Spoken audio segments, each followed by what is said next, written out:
하나님의 평강과 은혜가 함께 하시길 주님의 이름으로 축복합니다. 이제 함께 신앙 고백하시며 5월 16일 화요일 새벽 기도회를 하나님께 올려드리겠습니다. 나는 전능하신 아버지 하나님 천지의 창조주를 믿습니다.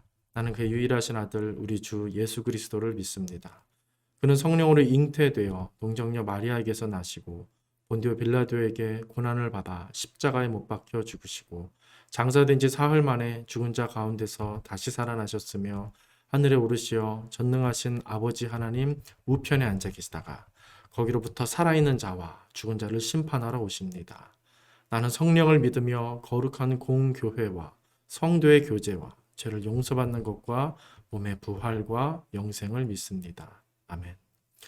전능하신 아버지 하나님, 오늘 하루를 힘있게 살아갈 수 있는 능력의 말씀, 위로의 말씀을 우리에게 허락하여 주옵소서. 오늘 주님을 향한 기도자로, 예배자로 살길 원하오니 우리와 동행하여 주옵소서. 예수님의 이름으로 기도드립니다. 아멘. 하나님 말씀 보시겠습니다. 하나님 말씀 열왕기하 19장 8절에서 19절까지 말씀입니다. 구약 성경 열왕기하 19장 8절에서 19절까지 말씀. 제가 봉독합니다. 랍사게는 자기의 왕이 라기스를 떠났다는 소식을 듣고 후퇴하여 림나를 치고 있는 아시리아 왕과 합세하였다. 그때에 아시리아 왕은 에티오피아의 다르하가 왕이 자기와 싸우려고 출전하였다는 말을 들었다. 그리하여 그는 히스기야에게 다시 사신들을 보내어 이렇게 말하였다. 너희는 유다의 히스기야 왕에게 이렇게 전하여라. 네가 의지하는 내 하나님이 예루살렘을 아시리아 왕의 손에 넘어가게 하지 않을 것이라고 해도 너는 그 말에 속지 말아라. 너는 아시리아의 왕들이 다른 모든 나라를 멸하려고 어떻게 하였는지를 잘 들었을 것이다. 그런데 너만은 구원을 받을 수 있을 것이라고 믿느냐? 나의 선왕들이 멸망시킨 고산과 하란과 레셉과 그리고 들라살에 있는 에덴족을 그 민족들의 신들이 구하여 낼 수 있었느냐? 하마세 왕, 아르바세 왕, 스발와임 도성의 왕, 그리고 헤나와 이와의 왕들이 모두 어디로 갔느냐? 히스기야는 사신들에게서 이 편지를 받아 읽었다. 그리고는 주님의 성전으로 올라가서 주님 앞에 편지를 펴놓은 뒤에 주님께 기도하였다. 그룹들 위에 계시는 주 이스라엘의 하나님, 주님만이 이 세상의 모든 나라를 다스리시는 오직 한 분뿐인 하나님이시며 하늘과 땅을 만드신 분이십니다. 주님 귀를 기울여 들어주옵소서. 주님 눈여겨보아 주십시오. 살아계신 하나님을 모욕하는 말을 전한 저 사내립의 망언을 잊지 마십시오. 주님 참으로 아시리아의 왕들이 여러 나라와 그 땅을 마구 짓밟아 버렸습니다. 여러 민족이 믿는 신들을 모두 불에 던져 태웠습니다. 물론 그것들은 참 신이 아니라 다만 나무와 돌로 만든 것이었기에 아시리아 왕들에게 멸망당할 수밖에 없었습니다마는 주 우리의 하나님, 이제 그의 손에서 우리를 구원하여 주셔서 세상의 모든 나라가 오직 주님만이 홀로 주 하나님이심을 알게 하여 주십시오. 아멘. 다시 한번 말씀을 천천히 읽으시면서 개인적으로 좀 더 깊이 있게 묵상하는 시간을 갖도록 하겠습니다.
오늘 본문은 남유다의 13번째 왕 히스기야 때의 내용이 됩니다. 히스기야는 우리가 잘 아는 것처럼 하나님을 신실하게 믿고 의지했던 왕입니다.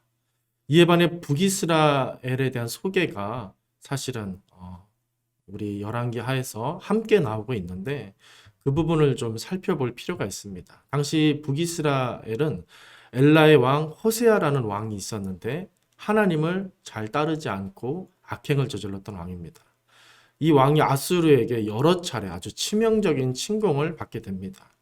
그리고 히스기야가 왕이 된 지 약 14년쯤 되었을 때 당시 아주 강성해진 이 아수르가 이번엔 유다까지 넘보고 침략을 한다고 나옵니다.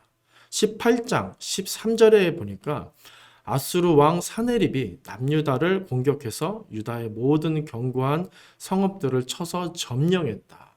북쪽만 점령하고 만 것이 아니라 이제 남쪽에까지 손을 벌리고 있는 이 사네립, 아수르의 왕 사네립의 모습이 성경에 기록되어 있습니다. 그렇게 유다의 히스기야도 아수르에게 무차별 공격을 당하게 되는데 하나님을 믿었던 히스기야였지만 이 사네립이 너무 강력하기 때문에 당시에는 두 손 두 발 다 들고 절대적으로 항복하며 성전과 궁에 있는 모든 금과 은을 다 떼어서 그렇게 다 바치면서 살려달라고 구걸하는 내용이 앞에 사실은 있습니다. 그러나 그것으로 끝나지가 않습니다. 아수르는 이제 제국을 이루어서 점점 더 욕심을 내는데 다시 유다를 공격합니다. 아수르의 왕 사네립의 신복 랍사게라는 인물이 아주 지능적으로 그렇게 유다를 괴롭히는 장면이 계속해서 이어집니다.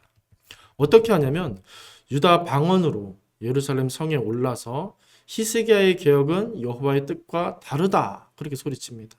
산당을 제거하는 계획을 이 왕이 했는데 이 일이 하나님을 제사하지 못하게 하는 부작용을 낳았다. 그렇게 아주 희한한 말로써 지능적인 말로써 백성들을 동요하는 겁니다. 그리고 유다 군대는 이제 너무 약해서 말을 줘도 나가서 싸우지 못할 거다. 결국 우리 사내립이 너희를 점령하는 게 너희 하나님의 뜻이다. 그렇게 말하면서 백성들을 그렇게 동요시키는 것입니다. 히스기야는 이 사실을 전해 듣고는 옷을 찢고 굵은 배를 입고 여호와의 전에 들어가기도 하고 또 특히 이사야 선지자에게 이를 전하며 하소연하면서 도움을 요청하기도 합니다. 그러자 이사야에게서 회신이 오는데 무슨 내용이었냐면 19장 6절 이하에 보니까 이렇게 나옵니다. 너는 아수르 왕의 신복이 한 말로 두려워하지 말아라. 그 신복이 곧 본국으로 돌아가게 될 거고 그곳에서 칼에 맞아 죽게 될 거다. 이런 얘기를 이사야에게서 전해 듣게 되는 것입니다. 이것이 오늘 본문 바로 앞까지의 내용이 됩니다. 이제 이어서 본문을 살펴보겠습니다. 본문을 이어서 살펴보면 그런 상황 속에서 아수르는 계속 이어서 이 히스기야를 공격하고 계속해서 압박하고 동요합니다. 히스기야에게 전해달라고 하는 전갈이 있었는데 그 내용을 살펴보면 네가 믿는 하나님이 예루살렘을 지켜준다는 말에 속지 말아라. 그렇게 왕에게 말하는 겁니다. 아수르의 여러 왕들이 이미 여러 나라 다른 나라들을 진멸한 사실을 네가 들었을 텐데 네가 어찌 구원을 얻겠다고 생각하냐. 그렇게 정말 협박과 같은 그런 말을 전하는 것입니다. 우리도 세상에서 살면서 또 현실에 있으면서 이와 같이 어려움과 유혹과 동요를 받을 때가 참 많이 있는 것 같습니다. 과연 하나님이 나를 지켜주시고 계신 게 맞는가? 하나님 믿으면 다 잘 되고 잘 살 수 있는 게 맞는가? 하나님 믿는 게 정말 정답일까? 하나님이 내 편이 되신 게 맞나? 성경에서 말하듯 또 설교에서 듣듯 그렇게 하나님이 정말 나와 함께 하시며 나를 보호하시며 내 길을 선하게 복되게 인도하고 계신 게 맞나 하는 의구심과 어떤 고민 이런 동요들이 들 때가 우리도 현실 속에서 삶 속에서 많이 있습니다. 여러분들은 그런 마음이 찾아올 때 그런 의구심이 찾아올 때 어떻게 하십니까? 오늘 히스기야가 이런 상황에서 어떻게 행동했는지를 좀 우리가 살펴볼 수 있는데요. 14절부터 그 마지막 절까지를 한번 읽어보겠습니다. 좀 긴 내용인데 다시 한번 읽어드리겠습니다. 히스기야는 사신들에게서 이 편지를 받아 읽었다. 제가 아까 그 내용을 소개해 드렸죠. 그리고는 주님의 성전으로 올라가서 주님 앞에 편지를 펴 놓은 뒤에 주님께 기도하였다. 그룹들 위에 계시는 주 이스라엘의 하나님, 주님만 이 세상의 모든 나라를 다스리시는 오직 한 분뿐인 하나님이시며 하늘과 땅을 만드신 분이십니다. 주님 귀를 기울여 들어 주옵소서. 주님 눈여겨보아 주옵소서. 살아계신 하나님을 모욕하는 말을 전하자 사내립의 망언을 잊지 마십시오. 주님 참으로 아시리아의 왕들이 여러 나라와 그 땅을 마구 짓밟아 버렸습니다. 여러 민족이 믿는 신들을 모두 불에 던져 태웠습니다. 물론 그것들은 참신이 아니라 다만 나무와 돌로 만든 것이었기에 아시리아 왕들에게 멸망당할 수밖에 없었습니다마는 주 우리의 하나님, 이제 그의 손에서 우리를 구원하여 주셔서 세상 모든 나라가 오직 주님만이 홀로 주 하나님이심을 알게 하여 주십시오. 그렇게 말합니다. 처음에 아수르에게 공격당했을 때는 성전이고 궁이고 보이는 대로 이 히스기야가 겁에 질려서 은과 금을 다 떼어 바칠 정도로 그렇게 두려움으로만 충만했던 그런 상태였습니다. 그런데 지금은 어떻습니까? 정말 성령 충만한 모습이 아닙니까? 온전한 기도자로, 온전한 예배자로, 믿는 자로 그 위기를 대처하고 있는 왕의 모습입니다. 그리고 그의 기도에서 유독 눈에 띄는 내용이 있는데 무엇이겠습니까? 바로 하나님에 대한 고백입니다. 하나님에 대한 고백. 뭐라고 했습니까? 15절 보시면 주 이스라엘의 하나님, 주님만이 이 세상의 모든 나라를 다스리시는 오직 한 분뿐인 하나님이시며 하늘과 땅을 만드신 분이십니다. 아멘. 아수르의 사내립이 절대적이라고 믿었던 히스기야가 이제는 하나님의 절대성을 느끼며 선포하고 있는 것입니다. 이것이 참 중요한 신앙의 결정적인 부분이 아닐 수 없습니다. 암담하고 두려운 상황을 만났을 때 우리가 할 일은 두려워할 일이 아니라 그 두려움을 걷어내고 하나님의 전능하심과 홀로 위대하심을 고백하는 일입니다. 선포하는 일입니다. 그럴 때 그분의 역사하심을 경험하게 됩니다. 히스기야는 그렇게 하나님을 고백하고 나서 간구하는데 아수르의 포악성과 그들의 신이 단지 우상일 뿐임을 고발하고 있습니다. 그리고 구원해 주실 것을 간구한 다음에 마지막에 이렇게 말합니다. 중요한 부분이라 다시 한 번 더 읽어드리겠습니다. 19절 주 우리 하나님 이제 그의 손에서 우리를 구원하여 주셔서 세상의 모든 나라가 오직 주님만이 홀로 주 하나님이심을 알게 하여 주옵소서. 아멘. 바로 이것입니다. 하나님이 가장 사랑하시고 우리에게서 원하시는 기도가 바로 이런 기도고 바로 이런 찬양이고 이런 예배입니다. 주님의 구원으로 오직 주님만 홀로 위대하신 하나님이 되심을 그런 분이 되신다는 사실을 저와 모든 이들이 세상에 알게 하옵소서. 바로 이 기도를, 이 찬양을, 이런 예배를 가장 원하신다는 겁니다. 히스기야는 이미 이 기도로서 아수르를 이긴 것입니다. 우리 모든 성도님들 이 기도를 여러분들과 제가 회복할 수 있기를 바랍니다. 큰 그림, 빅피처를 보면서 기도할 수 있기를 바랍니다. 세파에 힘겹고 두려운 마음이 들 때가 많지만 다시 한번 그분의 홀로 위대하심을 그 큰 그림을 바라보며 그분의 하실 일을 기대하고 그분을 의지하고 그렇게 그분을 찬양할 수 있게 되시길 바랍니다. 믿음은 어찌 보면 잘 보는 것이다. 이렇게 좀 말하고 싶습니다. 세상 무서운 것 너머에 더욱 강하시고 능하신 우리 주 하나님을 보는 것. 그래서 담대해지는 것. 그래서 평안해지는 것. 그것이 믿음의 삶이 아닐까 싶습니다. 우리 보나님께 모든 성도님들 그 믿음을 잃지 마시고 더욱 주님 의지함으로 오늘을 힘있게 히스기야처럼 승리하며 살게 되시기를 주님의 이름으로 간절히 축원드립니다. 기도하겠습니다. 전능하신 아버지 하나님, 오늘도 말씀 앞에 서게 하시고 기도하며 하나님의 능력으로 살기를 결단하게 하시니 감사합니다. 우리의 마음을 주장하셔서 우리의 인생이 믿는 자의 인생이 될 수 있도록 주님 주장하여 주시옵소서. 예수님의 이름으로 기도드립니다. 아멘. 하늘에 계신 우리 아버지, 아버지의 이름을 거룩하게 하시며 아버지의 나라가 오게 하시며 아버지의 뜻이 하늘에서와 같이 땅에서도 이루어지게 하소서.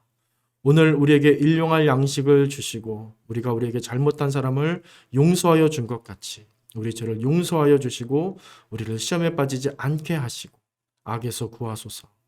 나라와 권능과 영광이 영원히 아버지의 것입니다. 아멘.